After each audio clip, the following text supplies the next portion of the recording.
자, 1장 13절. 형제들아, 내가 여러 번 너희에게 가고자 한 것을 너희가 모르기를 원하지 아니하노니 이는 너희 중에서도 다른 이방인 중에서와 같이 열매를 맺게 하려 함이로되 지금까지 길이 막혔도다.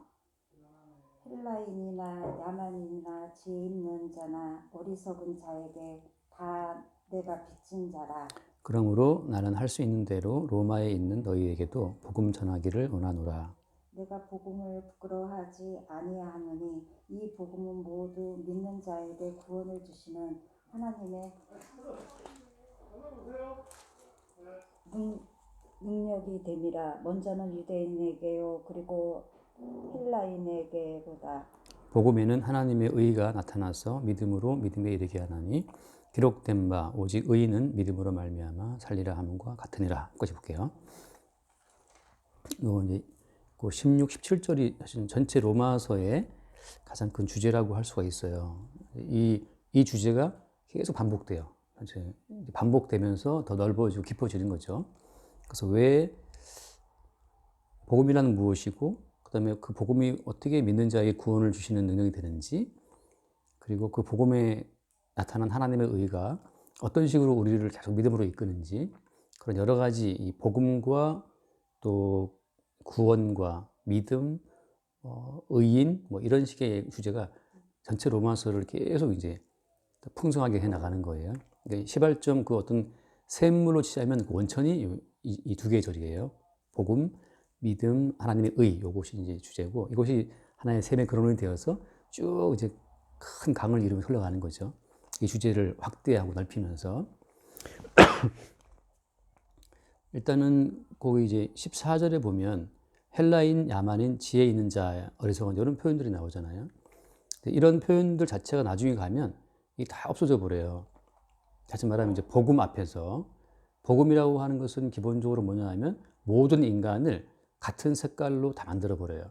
어떤 색깔이냐 하면 모든 인간들은 죄인이고 하나님 보시기에 죽어 마땅하다고 하는 거. 그러니까 죄의 삭슨 사망이라고 하는 하나님의 그 큰 하나의 원칙이거든요. 하나님이 재판장이라면 하나님이 선고하신 선고 내용이 이제 죽음이에요. 선악과를 먹으면 죽으리라라고 한 그리고 이제 땅땅땅 3번 쳤단 말이죠. 그래서 그 죽음이 지금 계속 이루어지고 있거든요. 그러니까 그 죽음이 사실은 대통령이든 뭐 어디 노숙이든 공평한 게 죽음이거든요. 그래서 헬라인, 야만인 이런 차이는 이제 그 당시에는 헬라인이 가장 지혜로운 사람으로 취급되었어요. 그리고 이제 로마에 있는 귀족들도 헬라의 철학이나 이제 그리스죠. 그리스의 철학이나 그리스 말을 할 수 있어야 로마의 어떤 그 귀족층의 그 문화를 갖추었다고 인정받았어요. 근데 로마의 귀족인데 그리스 말을 못해, 그다음 그리스 철학을 몰라. 그러면 이제 그 사람은 좀 이제 무식한 사람으로 취급받단 말이죠. 근데 이제 그렇게 헬라인들은 지혜로운 사람의 대명사고, 그다음에 헬라의 철학을 모르거나, 그러니까 그리스 철학이나 그리스 말을 모르는 사람 다 야만인 취급받았단 말이죠. 그런 시대였는데 이런 구분은 이제 그리스의 철학으로 어떤 그 가치로 삼는 그 사람이 만들어낸 구분이란 말이죠. 근데 복음은 그럼 그리스의 철학을 알면 너희들이 죽음을 이기느냐? 아니라는 거죠. 그러면 그리스의 어떤 학문을 알면 너희들이 죄를 이기느냐? 아니라는 거거든요. 그러니까 대학원을 나온 사람도 죄의 어떤 혈기, 육신의 욕망을 못 이겨요.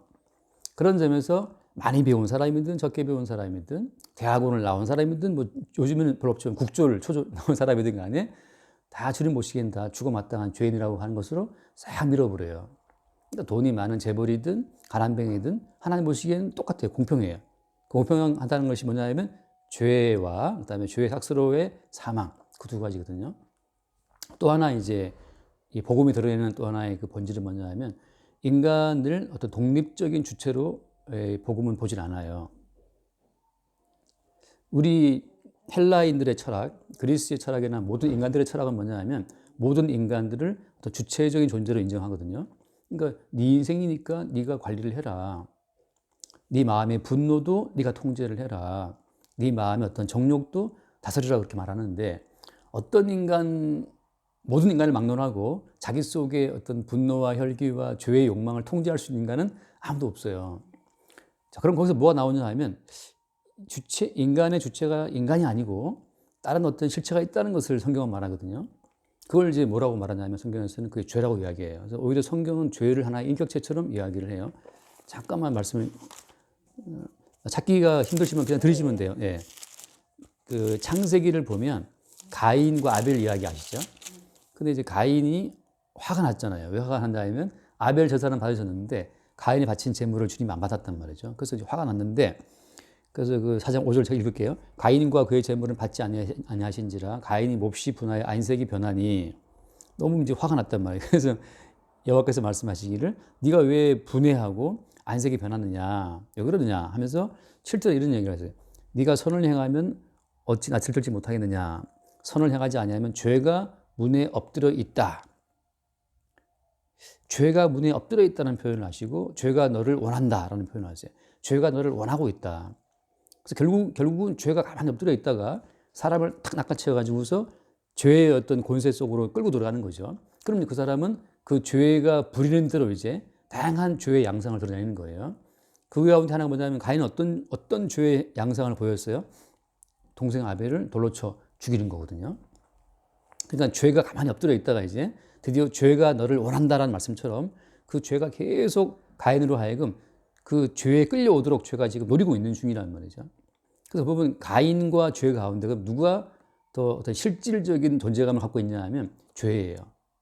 그러니까 인간과 죄 사이에서 누가 이기냐면 항상 죄가 이겨요. 그러면 솔직히 흔히 말하는 어떤 실존을 말할 때 실제 존재하는 것은 인간이냐 아니면 죄냐 이렇게 말하게 되면 성경에서는 죄라고 보는 거예요. 예. 그래서 결국은 죄가 너를 원한다라고 하신 그 말씀 그대로 너는 죄를 다스리라는 말씀하셨는데 결국 나중에 가인은 그 죄의 욕망을 따라서 아벨을 쳐 죽이죠. 아벨을 쳐 죽이는데 똑같아요. 오늘날도 우리 마음속에 이제 분노가 올라온단 말이죠. 그럼 옆에 돌이 있으면 돌로 저 인간을 죽일 수도 있고 칼이 있으면 칼로 찌를 수도 있고 그럴 경우에 인간의 주체가 아니고 죄가 주체라고 하는 거죠. 그래서 성경에서는 인간을 바라볼 때 그냥 너희들은 죄의 노예다. 그냥 죄가 시키는 대로 끌려가는 어떤 무기력한 그 죄의 어떤 노예처럼 살다가 그 다음에 그 죄의 삭스로 주어지는 사망에 들어간다는 사실을 계속 보여주는 거예요. 이제 복음 자체는 그래서 모든 인간을 볼 때 대통령이든 가난뱅이든 그들은 다 뭐로 보나 죄의 노예로 보는 거고 죄의 종으로 보는 거고 그래서 그 죄의 어떤 결과로 그들 모두는 죽음에 들어간다고 하는 거.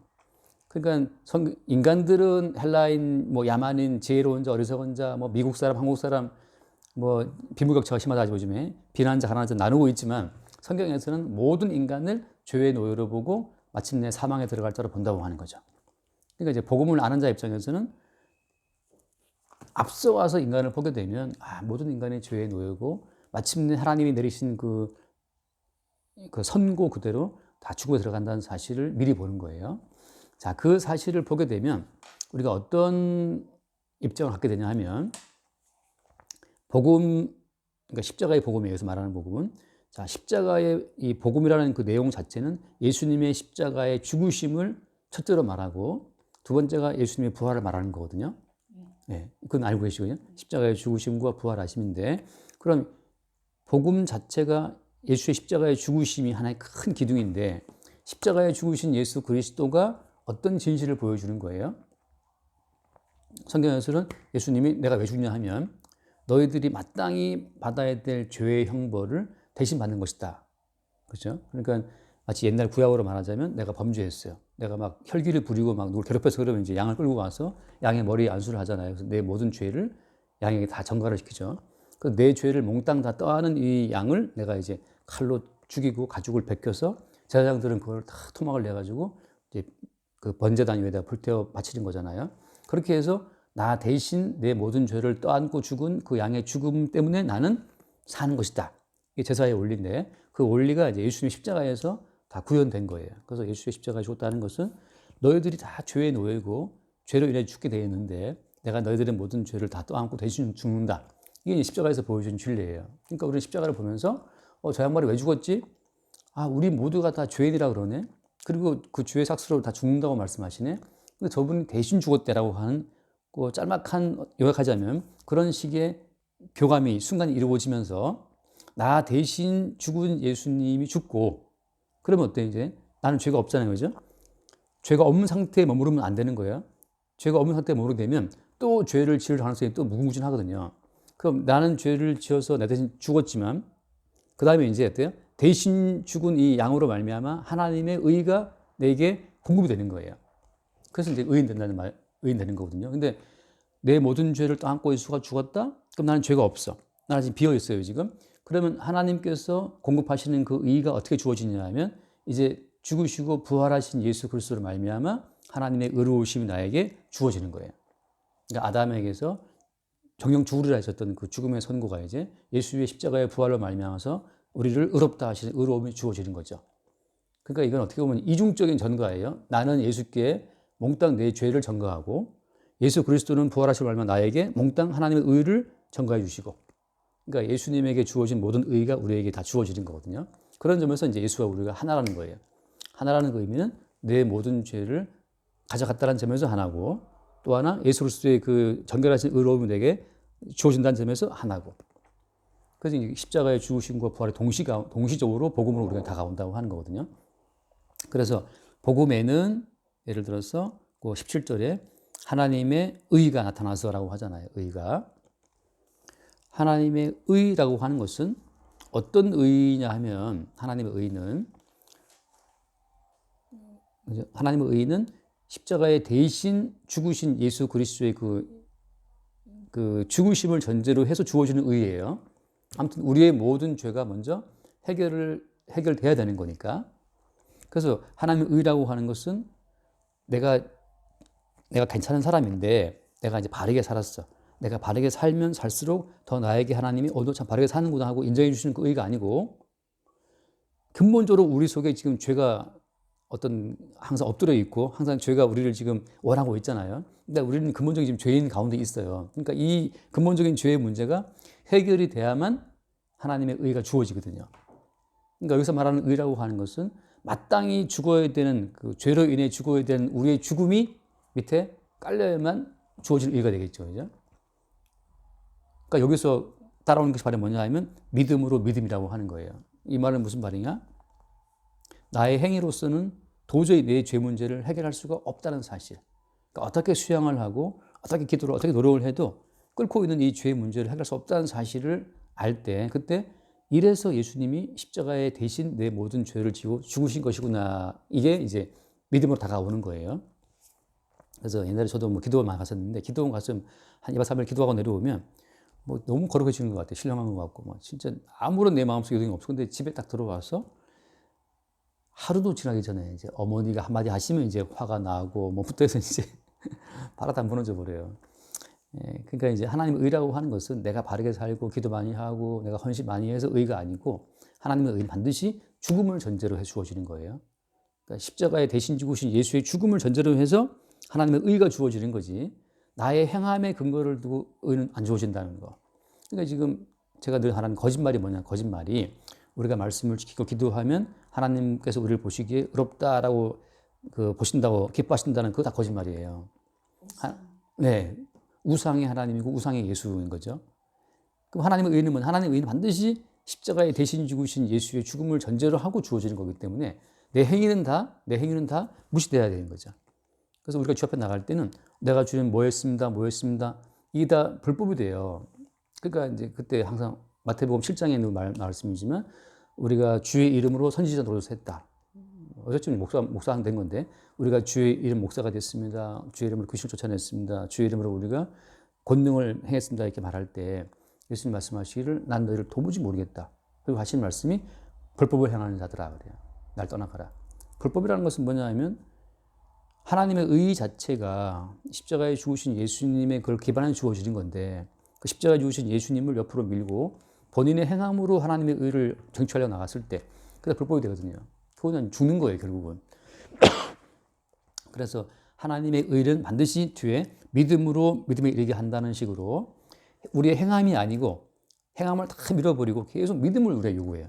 어떤 믿음이냐면 이래서 예수님이 우리의 모든 죄와 허물을 대신 짊어지고 십자가에 죽으신 것이었다는 사실을 우리에게 인정하게 하는 그 믿음을 항상 우리 가운데 먼저 준다는 거죠. 그러니까 예수를 믿게 된 사람은 계속 믿음으로 가는 거예요. 영어로 말하면 이게 처음부터 끝까지예요. 처음부터 끝까지 계속 믿음으로만 가요. 근데 여기서 이제 처음에는 믿음으로 시작했는데 가다가 중간에 행함으로 빠지는 분들이 굉장히 많거든요. 대부분 교회에서 이제 가만 설교를 들어보면 처음 예수 믿을 때는 여러분 예수를 믿음으로 우리의 모든 죄가 용서함 받고 뭐 그런 말을 한단 말이에요. 그래서 상당히 믿음으로 시작한 것 같아요. 그러니까 이제부터 여러분 이제 말씀대로 삽시다. 주 앞에 감사함으로 헌금을 드립시다. 감사함으로 구제합시다. 뭐 계속 행함이 나오기 시작해요. 그 모든 행함을 통해서 하나님을 기쁘시게 합시다 그러는데 하나님이 기뻐하시는 것은 믿음으로 믿음에 이르게 한다. 계속해서 믿음이에요. 그 말은 무슨 말인가? 계속 우리의 행함은 어떻게 계속 행함은 부정하신다고 하는 거죠. 예. 그러니까 우리가 목사가 예컨대 저 같은 경우에 제가 설교를 했어요. 설교를 하고 오늘 참 내가 말씀을 잘 증거했다라고 내가 행한 어떤 그 설교의 행함의 의미를 둘 때 다시 또 복음은 어때요? 복음은 네가 행한 것으로 하나님 앞에 뭐 받을 것은 아무것도 없다 하고 나의 행함을 밀쳐버리고 오히려 그렇게 설교를 하게 하신 그 예수 그리스도의 의로운 것만 다시 바라보게 하시는 거죠. 그래서 내가 또 내 행위에 내가 취했었구나를 그걸 이제 순간 버리게 되고 설교를 하게 하시고 말하게 하신 분도 주님이심을 고백하게 되는 또 동일한 믿음으로 또 가게 되는 거예요. 그래서 믿음으로 믿음에 이르면서 그 파생되는 결과는 뭐냐 하면 믿음과 소망과 사랑이라고 하잖아요. 그 중에 제일은 뭐라 그래요? 사랑이라 그러는데 거꾸로 말하면 그 사랑이라고 하는 그것이 믿음을 우리가 공급해 주는 원천이 돼요. 그래서 이제 갈라디아서는 그런 표현을 써요. 또 제가 읽을게요. 갈라디아서 5장을 보면 갈라디아서 5장 6절을 보면 그리스도 예수 안에서는 할례나 무할례가 효력이 없을 때 이제 할례 무할례는 이제 행위에 대한 상징적인 어떤 행동들이에요. 할례 받아야 돼 말아야 돼. 아무튼 그 할례 그게 효력이 없다. 이제는 그런 행함이 효력이 없어요. 우리 행함으로는 하나님 앞에 나갈 것이 아무것도 없기 때문에 그럼 뭐냐? 사랑으로서 역사하는 믿음뿐이다. 사랑으로서 역사하는 믿음뿐이라 그런 말을 해요. 그러니까 믿음이라고 하는 것은 뭐냐면 사랑으로 우리 가운데 주어진 거예요. 그러니까 하나님의 사랑이라는 것은 뭐냐면 계속해서 우리의 행위에 시선이나 가치를 두지 않게 하시고 야, 왜 네가 네 행위에 의미를 두냐? 네 행위라고 하는 것은 아침에 주었다가 현관문 나설 때 돌변할 수 있는 게 행위거든요. 밥 잘 먹고 나가다가 문턱에 걸려서 엎어지면 바로 이제 불평 원망 나가는 게 인간이기 때문에 화장실 갈 때 마음 다르고 올 때 마음 다르는 게 인간의 행함이거든요. 그래서 사랑으로 역사하는 믿음이라는 계속 우리에게 너의 행위로부터는 하나님 앞에 인정받을 만한 선한 것이 나올 곳이 아무것도 없어. 오직 하나님의 사랑으로 주어지는 그 믿음, 다시금 십자가에 죽으신 예수를 바라보게 만드는 그 믿음이라고 하는 것은 출처가 하나님의 사랑이었다고 하는 거죠. 그러니까 우리가 우리의 어떤 인간적인 미래를 바라보지 않고 천국을 소망하는 것도 어때요? 사랑이에요. 그 사랑으로서 믿음도 우리 가운데 역사가 되고 또 사랑으로서 우리 가운데 소망도 생겨나요. 그래서 하나님의 사랑이 계속 우리를 품에 안고 우리 인간의 행위에 우리가 빠질 때마다 다시 끄집어내면서 계속해서 예수께서 이루신 십자가의 희생만 바라보게 우리를 인도해 가시는 거죠. 그래서 우리가 누구를 볼 때 믿음으로 계속 가느냐 아니면 믿음으로 시작했는데 갑자기 중간에 행함으로 빠지느냐. 행위로 빠지게 되면 어때요? 자기 행위에 대한 가치를 인정받는 걸 막 좋아해요, 이제. 그래서 뭐 교회에서 뭔가를 했다. 그래서 그걸 인정받으면은 뭐 알아주면 뿌듯해하고 오히려 이제 교회에서 그걸 많이 조장하죠. 그래서 뭐 전도를 많이 해오면 뭐 금반지를 준다든지 전도를 많이 해오면 뭐 요즘엔 또 해외 여행도 보내준대요. 교회 나가면 무슨 뭐 선물을 준다든지 아무튼 그런 계속해서 이제 그 인간의 행위에 대한 어떤 나름의 가치 평가를 피처해 주면서 서로 인정받는 그런 문화를 만들어 가는 거예요. 교회 가운데에서. 근데 사실 그것은 엄밀히 말하면 복음의 역사는 아닌 거죠. 그래서 복음은 오히려 그런 인간의 행위를 부정시키면서 십자가에 죽으신 예수님의 희생의 가치만 계속 드러나도록 인도해 가신다는 거예요. 그래서 이제 믿음으로 믿음이냐. From first to last. 처음부터 끝까지 계속 믿음에 의해서만 우리가 가느냐. 처음에 믿음이었는데 끝에 가서는 결국 행위를 막 추구하고 목사님 같은 경우는 내가 40년 내가 목회를 했는데 말이지 뭐 이렇게 이제 본인의 목회한 그 목회 활동 자체를 강조하다든지 뭐 또 교회에서는 봉사 많이 하시는 분들이 내가 이 교회에서 몇 년간 봉사했어 그걸 강조하다든지 또 이제 집으로 보자면 이제 뭐 가장 같은 경우 아빠 같은 경우에는 내가 말이 너희들 위해서 이렇게 헌신했다 말이지 몰아주냐 그러는데 사실은 가장으로 역할한 것도 어때요? 그것도 사랑으로 역사라는 믿음으로 지금까지 가정이 지켜온 건데 그 아빠가 철없이 자기 행위로 가정을 지켜왔다고 또 착각하는 거예요. 그러니까 어떤 목사의 행위로 교회가 이루어진 것도 아니고 어떤 뭐 아빠나 엄마의 행위로 그 집안을 지켜진 것도 아니에요. 따지고 보면 다 주님의 은혜 가운데 온 건데 사람들이 거기서 자꾸 이제 자기 행위를 개입을 시키는 거죠. 그래서 오직 의인은 뭐로 산다? 오직 의인은 믿음으로 산다. 믿음으로 산다. 결국은 아까 말한 것처럼 사랑으로 역사하는 그 믿음이 계속 성도를 그 의인으로, 여기서 말하는 의인은 행함에 근거한 의가 아닌 거죠. 그죠? 오직 대신 죽으신 십자가의 그 예수님의 희생에 의해서 아, 내가 의인이구나. 예수님이 나의 모든 허물을 지고 죽으시고 부활하심으로써 이제 의롭다고 하는 그 의로움의 그 모든 혈육들 우리 가운데 주셨기 때문에 우리가 의인인 거지. 우리 행함은 아무 거기 뭐 죄를 못 이기는 행함은 하나님 보시기에 아무 의미가 없어요. 자, 그래서 그런 점에서 이 복음이 계속해서 어떤 이 땅의 그 진실을 보여주는데 거기 또 말씀 보면 이제 15절 말씀에 15절에 네, 그러므로 나는 한번 읽어보실래요?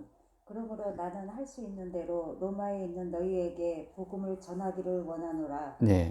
그다음에 내가 복음을 부끄러워하지 아니하노니 이 복음은 모두 믿는 자에게 구원을 주시는 하나님의 능력이 됨이라. 먼저는 유대인에게요 그리고 헬라인에게다. 네. 아멘. 여기 보면 로마에 있는 너희에게도 복음을 전하기 원한다. 이미 봤다시피 앞에 있는 로마 그 교회 상태들이 이미 예수를 믿고 있잖아요. 그죠? 예수를 믿고 있는 사람들에게 또 복음을 전하기를 원한다고 그러는 거예요.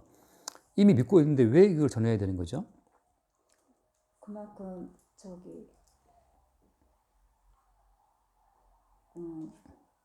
예수 십자가의 복음을 전하고 싶어서. 그렇죠.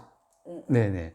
그래서 이게 다시 말하면 이제 이미 그 사람들이 예수의 십자가를 믿고 있는데 또 복음 전하기 원한다고 하는 그 말 자체는 예수의 십자가의 복음이라고 하는 것은 처음 한번 믿고 나를 대신 예수님이 죽었다 그러네?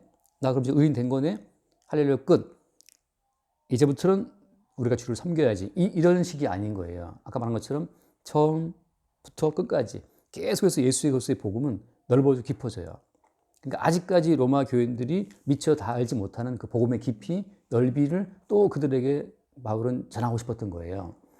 그러니까 성경 공부를 왜 하느냐 하면 사실은 예수를 처음 믿을 때 십자가에 죽으신 예수 그리스도의 어떤 이야기는 어떻게 되게 간단하고 쉽지만 간단하고 쉬운 그 이야기를 왜 66권 전체를 통틀어서 계속 증거를 하겠어요? 그만큼 십자가에 죽으신 예수 그리스도의 그 복음의 이야기는 깊고 넓어요. 거기에 인생이 다 들어가 있어요. 우리 인생의 모든 의미가. 그래서 예를 들어서 요나라는 사람이 선지자 아시죠? 요나가 그 하나님 말씀 어기고 도망가잖아요. 다시 도망가는데 풍랑 보내가지고 이제 그때 요나가 무슨 말 하냐면 나를 바다에다가 어떻게 하라? 던지라 하거든요. 나 때문에 벌어진 일이다 하고 던졌어요. 던졌는데 이제 바다가 잔잔해졌잖아요. 그죠? 나중에 요나가 물고기 뱃속에 들어가고 한 말이 뭐냐 하면 여호와께서 주께서 나를 바다에 던졌다 그런 표현을 써요. 결국 요나의 인생 전체가 내 마음대로 도망가고 내 마음대로 피할 수 생각했지만 하나님이 결국 풍랑을 보내고 정말 그 요나를 위해서 물고기를 준비해서 삼키게 하고 그 모든 일을 다 준비했다는 거거든요. 다시 말해서 복음은 굉장히 다 쉬워 보이지만 거기에 전체 인생이 다 들어있다는 거. 그래서 결국은 요나가 이제 나와서 그 니느웨에 가서 복음을 전하고 거기에 이제 회개를 보잖아요. 그것처럼 요나가 생각할 때 내가 도망치고 내가 전하기 싫어 이렇게 말하지만 나중에 요나가 한 말은 뭐냐면 나를 바다에 던지신 분은 주님이다. 하나님 그 말씀하고 있거든요. 그 말은 무슨 말인가? 계속해서 요나의 인생 자체를 끌고 가시는 분이 그 따라고 있다는 사실을 보여주는 건데, 그러니까 우리의 지금 삶 전체가 사실은 다 내 마음대로 하고 내 마음대로 뭐 싸우고 한 것 같지만 결국은 다 주님이 계속 우리를 끌고 가고 있는 거예요. 그러니까는 인생의 진실은 아까 말한 것처럼 사랑으로 역사한 그 믿음을 부어주신 주님이 주님의 복음을 증거하기 위해서 우리 모든 삶 전체에 다 개입해서 인도하고 있다는 그 사실을 보여주고 있어요. 그런 점에서 봐서 바울이 복음 전하기를 원했던 거고, 아직 예컨대 로마 교인들이 이해하지 못하는 어떤 삶의 상황이 있을 수 있잖아요. 그죠? 왜 이렇게 아프며 왜 이렇게 일이 안 되며 왜 이렇게 박해가 심하냐부터 해서 다양한 삶의 그 문제가 있는데 그 모든 문제를 전부 다 십자가의 복음으로 다 조명이 되고 해석이 가능하다고 하는 거죠. 예를 들어서 내가 문제가 안 풀려. 거기에서 안 풀 때는 기도하면 풀릴 수 있어 하고 막 이제 특별 기도를 한다고 칩시다. 그러면 40일 기도 때 문제가 풀렸어. 그럼 이제 뭐밖에 안 보이냐 하면 40일 기도했더니만 들어주신 하나님만 이제 보이는 거란 말이죠. 자, 그 속에 십자가의 복음이 있어요, 없어요? 없어요. 내가 기도한 내 행위만 있고, 내가 기도한 행위에 응답하신 하나님만 있고, 거기에 십자가에 죽으신 예수는 싹 빠져버리거든요. 거기서 이제 바울 같은 경우에는 내가 너에게 복음 전하기를 원한다라고 해서 네가 기도하는 그 마음, 왜 네가 그 기도를 해서 그 문제를 풀어야 되고 잘 살아야 되고 돈 문제가 해결돼야 되고 가정 문제가 풀려야 되고 아무튼 그 본인이 꿈꾸는 그 모든 꿈 자체가 그게 과연 십자가의 복음 앞에서 온당한 것이었는지, 그다음에 네가 기도했다고 해서 주님이 과연 들어주신 것인지, 전체 그 모든 정황에 대한 복음의 해석이 다 사실은 따라 들어가지 않으면 믿음으로 다시 믿음으로 가는, 그죠? From first to last 그 모든 과정, 기도했더니만 응답 주셨어라고 하는 그 평범한 삶 속에 믿음이 개입이 안 되면, 그 상황이 믿음으로 해석이 안 되면 다시 그 사람 복음을 모르는 사람으로 행함으로 빠진단 말이죠. 그래서 기도했더니만 들어주셔. 너도 기도해. 그래서 기도를 막 권장해요. 근데 기도를 권장하면 저기 동숭동 가면 그 절 하나 있는 거 아세요? 동숭동 거기 그 옆에 절 하나 있잖아요. 거기에도 무슨 정진 기도라고 해서 늘 기도를 해요. 제가 이제 그 동숭동 할 때마다 지나갈 때마다 보면 이제 그 조그만 그 주지 스녀 같기도 한데 아무튼 그 항상 보면 그게 서브처였어요. 큰 현수막으로 뭐 며칠 특별 무슨 도량 기도인가 어쩌고 그런 기도는 다 어디나 다 있어요. 모든 종교는 다 네가 기도한 만큼 하나님이 복을 준다라는 것을 다 깔려 있거든요. 그러니까 행함이 기준이 되어서 신의 복을 땡길 수 있다는 그게 다 깔려 있어요. 성경에서 말하는 복음은 그게 아니라는 거죠. 그래서 결국은 복음 자체가 그들에 들어가지 않으면 기도를 하게 할 수밖에 없는 상황 자체를 조성하신 분, 요나로 하여금 풍랑을 만나서 바다에 던져지는 그 모든 상황, 요나가 말처럼 이 풍랑을 보내서 나를 바다에 던지신 분이 주님이었다는 고백이 안 나와요. 결국은 그러면 어렵게 하신 분도 주님이었고, 어려운 중에 기도할 수 있도록 내 마음을 주신 분도 주님이었고, 그리고 기도할 수 있도록 시간과 마음과 환경과 조건 주신 분도 주님이었고, 모든 것 속에서 우리의 욕망을 대신, 우리의 죄로 대신 죽으신 예수의 은혜로 주어지는, 거꾸로 주어지는 그 대신 죽으신 예수의 은총으로 모든 삶의 해석이 쭉 되는 과정 속으로 이제 이 바울은 로마 교회 교인들에게 또 말하고 싶었던 거죠. 그래서 사랑으로 역사하는 믿음이다. 그러니까 행함의 원리가 섞여 있는, 믿음과 행함이 막 섞여 있는 그 로마 교회 교인들에게 행함의 요소 자체를 다시 믿음으로 다 이렇게 새롭게 볼 수 있는 안목을 바울은 주고 싶었던 거죠. 더 깊은 복음으로 전하고 싶었던 거죠. 그래서 그건 네 행함이 아니야. 사실은 다 예수께서 허락해 주신 은총의 열매였다라는 것으로 다 믿음으로 모두 바꾸는 거예요. 그래서 예컨대 그것도 아시는 이야기죠. 요셉이 팔려갔잖아요. 그죠? 형들이 팔아먹었단 말이죠. 아직까지 요셉은 왜 형들이 나를 팔아먹도록 하나님 방치했는지, 하나님의 그 은혜를, 그 어떤 경륜을 다 몰라요. 나중에 이제 뭐라 하냐면, 나를 이곳에 보내신 분은 형들이 아니었어, 하나님이었다고 말한단 말이죠. 한참 세월 지난 이후에. 그러니까 십자가의 복음은 뭐냐면 그걸 말해주고 있는 거예요. 네가 살아온 모든 삶의 그 갈피마다 전부 다 그것이 누구 때문이고 나 때문이고 뭐 다 섞여 있지만, 보이는 인간과 인간의 행위로만 네 모든 인생이 해석되어 있지만, 다시 거꾸로 해석해 보면 사실 나 주님이 그렇게 허락하신 것이었다. 왜 뭐 하려고? 십자가에 죽으신 예수의 사랑으로 너를 부르는 과정이었다. 그리고 십자가에 죽으신 예수의 사랑을 증거하는 방편으로 너를 부르신 것이었다. 그렇게 이제 해석하는 그 순간, 그러니까 요셉도 얼마나 긴 세월 동안 괴로움과 미움과 분노와 섞여 있다가 나중에 이제 그것을 깨닫고 나서 형들을 바라볼 때 그 마음이 평안하잖아요. 그런 것처럼 바울은 지금 십자가에 죽으신 예수의 은총에 의해서, 그 다음에 십자가에 죽으신 예수로서의 은총을 증거하기 위해서, 십자가에 죽으신 예수를 나타내기 위한 예수의 인생으로 지금 너희들이 쭉 살아온 것이라고 하는 그 복음적 관점으로 그들에게 어떤 그 관점을 증거해 주기 위해서 보고 싶었다고 하는 거죠. 마치 그런 것처럼 또 우리가 알잖아요. 베드로가 예수를 3번 부인했잖아요. 베드로로서는 그걸 이해할 수 없고 예수를 배반한 자기를 수용할 수 없이 미울 수밖에 없어요. 정말 웬만하면 자살할 수도 있죠. 유다처럼. 내가 어떻게 3년간 따라온 예수를 배반할 수 있나. 본인을 막 자책하면 정말 죽을 수도 있어요. 근데 어떻게 다 주님께서 미리 다 말씀하신 거였잖아요. 네가 오늘 밤 네가 3번 나를 부인할 거 다구기 전에.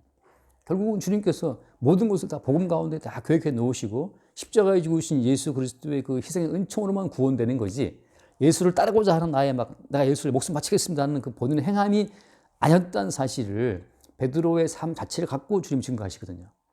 그러니까 우리가 인생을 살면서 화도 내고 뭐 싸우기도 하고 예수 어디서 부인하기도 하고 그 모든 과정은 다 뭐냐 하면 우리 행함으로서는 정말 우리가 하루도 예수를 따라갈 수 없다는 사실을 계속 보여준단 말이죠.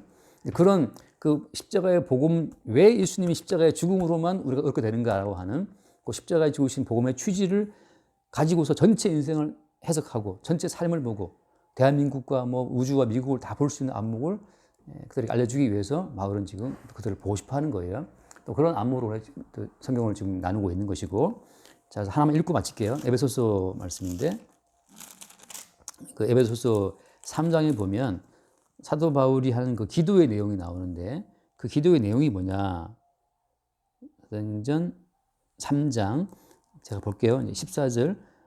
이러므로 내가 하늘과 땅에 있는 각 족속에게 이름을 주신 아버지 앞에 무릎을 꿇고 빈다. 기도하는 거예요. 기도하는데 그의 영광의 풍성함을 따라 그의 성령으로 말미암아 너희 속사람을 능력으로 강건하게 하시오며, 속사람이라고 하는 것은 복음으로 말미암아 거듭난 사람이에요. 이 속사람은 뭐냐면 항상 모든 것을 이제 복음으로 보는 사람이에요. 이 일도 예수의 십자가의 복음을 나타내기 위해서 나한테 허락하신 일이구나. 돈이 들어와도 돈이 나가도 그 모든 것 자체를 주님이 돈을 주신 거란 말이죠. 주님이 돈을 주시고 주님이 목적으로 돈을 쓰게 하시는 거예요. 근데 그건 우리는 생각할 때 이제 주님이 내 돈 주셨네. 네가 내 거야. 이제 이러면 이제 막 속상한 거죠. 근데 사실은 범어로 보자 속사람의 능력은 뭐냐 하면 주님께서 주의 목적을 위해 돈을 맡기셨다. 또 주님께서 주의 목적 따라 또 돈을 쓰게 하시네. 주님이 우리 지갑에 넣었다가 주님이 또 빼가시는 거거든요. 이게 속사람이에요. 강건하게 하시오며 믿음으로 말미암아 그리스도께서 너희 마음에 계시게 하시었고, 행함에 의지하는 순간 그리스도는 잊혀져요. 내 행함밖에 안 보이거든요. 그런 이야기. 너희가 사랑 가운데서 뿌리가 박히고 터져서 능히 모든 성도와 함께 지식에 넘치는 그리스도 사랑을 알고, 자, 그리스도 아까 말했죠. 사랑으로 역사하는 믿음이라고. 계속 믿음에 거하는 것은 사실 하나님의 사랑 때문에 거할 수 있는 거예요. 믿음에. 사랑이 사라지는 순간, 사랑이 멀어지는 순간 우리 행함에 또 집착하게 된단 말이죠.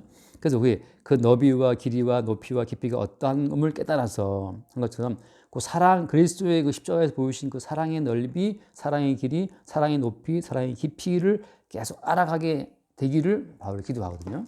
이것이 우리의 기도죠. 그러니까 사실 우리의 인생은 하나님의 사랑 가운데 들어있어요.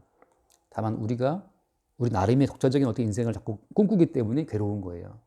근데 이미 하나님의 사랑의 어떤 결과물로 우리 인생이 있다는 걸 보게 될 때 우리가 개인적으로 꿈꾸는 그 인생을 잠깐 내려놓을 수 있어요. 그걸 이제 바울이 기도를 하고 있는 거죠. 그래서 오늘 말씀 이제 복음 십자가의 죽으심과 그의 살아나심으로 계속 우리에게 주의 사랑을 공급하시는 그 십자가의 루트를 통해서만 공급되는 그 사랑이 이제 우리 가운데 있다고 하는 거죠. 여기까지 봅시다. 기도하시고 혹시 질문 있으세요? 네, 기도하시고 마칠게요. 하나님, 죽을 수밖에 없는 저의 인생을 주님께서 나 대신 십자가에 못 박혀 죽으시고 고난을 당하시며 다시 부활한 예수를 믿사옵나이다. 아버지, 그리스도의 사랑이 곧 믿음이라는 것을 알았습니다. 아버지, 더 나아가는 믿음의 믿음을 더 주십시오. 감사하며 예수 그리스도 이름으로 기도드렸사옵나이다. 아멘. 주님 감사합니다. 죄에 매여 한평생을 살다 죄의 결과로 영원한 둘째 사망의 형벌을 받게 될 인생 가운데에서 주님 저희들을 끄집어내사 그리스도 예수의 대신 죽으신 그 죽음 안에 우리를 집어넣으시고 그리스도 예수의 살아나신 그 부활의 세계 속에 또 우리를 이끌어 들이신 은혜를 감사합니다. 날마다 이렇게 우리 모든 인생을 기획하시고 예수의 십자가의 죽으심과 부활의 복음을 증거하도록 우리 인생을 끌어가시는 그 하나님의 사랑 가운데 늘 살아갈 수 있도록 우리를 이끌어 주옵소서. 우리 주 예수 이름으로 기도드립니다. 아멘. 기도하겠습니다.